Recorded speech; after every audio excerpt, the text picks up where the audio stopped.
Now, how do you remove that stubbornness, that hard-headedness, that disobedient attitude, that foolishness? Basa, the next phrase says, the rod of discipline will remove it far from him.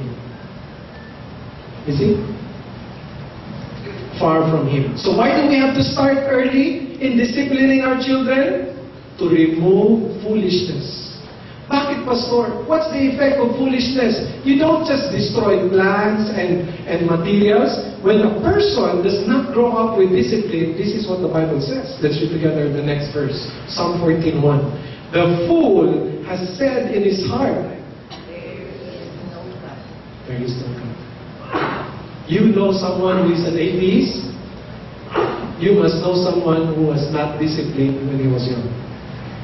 Because the Bible says, foolishness, when you allow it to take root and define a young child's life, he will grow up not believing in God, mocking God, laughing at God, and hating instruction.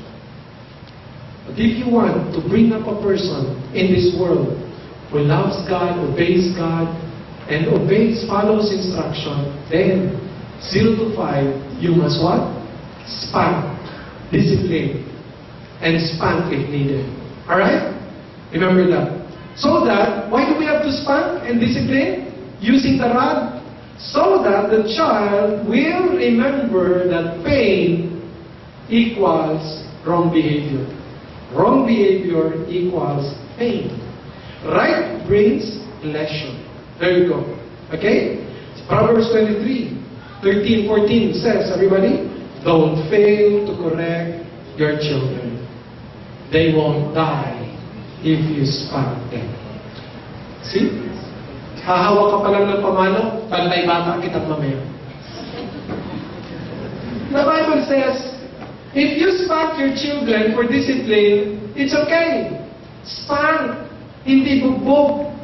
The problem is, there are parents who are so angry and they are out of control when they are angry that instead of just discipline and spanking, binubugbog ang bata. Instead of simply giving the message, if you do wrong behavior, pain, wala. Hospital. No? Talagang bugbog sarado mo. That's wrong. So remember, the Bible says, spank. No? Don't fail to correct them. Why? If you discipline them 0 to 5 years old, basa, physical discipline may well save them from death. You see? They will grow up learning to follow instruction, learning to respect authority.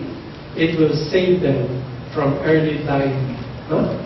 They will save them from death. I love Proverbs 29:15, basa. To discipline and reprimand a child produces wisdom. You want your child to be wise? Discipline them. Tuloy.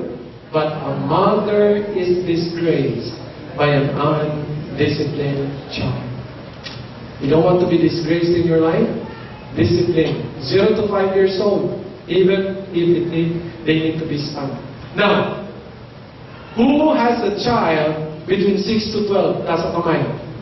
Who has children 6 to 12? There you go. Okay. Wala na bas? What do we do? But that's next. Okay, next topic. Letter B. Let's go to letter B. Discipline, the 0 to 5. And do we end up with discipline? No. Use much affirmation. Balance your disciplining with affirmation. So mga kapatid, if you want to bring up your child correctly, discipline is not the only answer.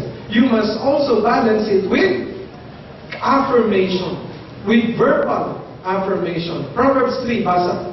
My child, do not ignore it. Basa everybody. When the Lord disciplines you. And don't be discouraged when He corrects you. For the Lord corrects those He loves.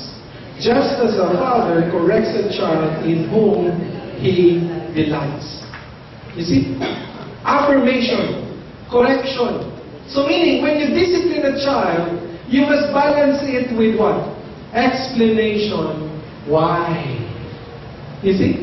Why did you get spanked? Dapat ipaliwanag mo sa bata. Otherwise, if not explained, he will think it's okay to hurt someone. Even if you don't understand the reason. Alright? I remember when I was 0 to 5 years old, and I was misbehaving, siguro, because my grandma called my attention and said, Joe, mag-usap tayo. No? Suddenly, from out of the blue, naglagay siya ng condition. And she said, 5, I will count to 5. If you go beyond 5, no more explanation, you will get hurt. So I said, yes, no problem lang. 5 lang pala eh. So one day, there were visitors in the house. In the sala, I was playing. My lola said, Joe? Yes, sabi ko, 1. After a while, Joe? Oh, okay, that's 2. After a while, Joe? 3. Oh, yes, I forgot the count. Until suddenly, my lola just stood up, kumuha ng walis ting-ting, and spanked me, galit na galit. You know, galit na galit siya. And syempre, I was 0 to 5 years old, no more, and very quick, very agile. Atakbo ako sa ilalim ng hagdan namin. May hagdan. Guess what? Inabot pa rin ng walis ting-ting. To make the long story short, nabasa ang ilalim ng hagdan. Saan galing tubig? Hindi ko na masabi. I was so embarrassed. There were guests. Nabasa. I was made to go up. I was crying. But the thing I don't forget is when my lola sat in front of me and nung tinahan na ako, explained to me, Joe, I love you. I don't want you to ruin your life and carry bad habits, sabi niya. That's why I spanked you. I want you to remember that if you disobey, you will get hurt.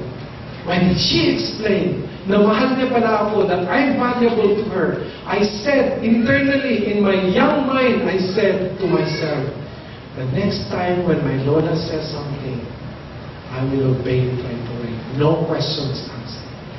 And that became the principle of my life, young life growing up. So mga kapatid, here's the lesson. Discipline, but also balance it with what? Affirmation. Ang sabi dito, correct. You know, some people think na correct is to follow or pagsabihan. Ganito ka naman. No. Correct. The original Hebrew means to convince. So what does it mean? When you discipline a young child, you must also persuade and convince and talk to the child so that he or she will be convinced that the way that you said, that the wrong that you said is wrong, is really wrong. And that he or she should follow and obey. Kailangan i-persuade mo yung bata, hindi yung, basta sinabi ko, sino mas malakas sa atin? Then sunod ka na. That's not the way to discipline a child. You spank, and then you explain why he got spanked. Why the discipline? Why it's wrong? Explain. There you go. The verse 12, it says, everybody, for the Lord corrects those He loves, just as a father, let's read together, corrects a child in whom He the original Hebrew word for delight means admire.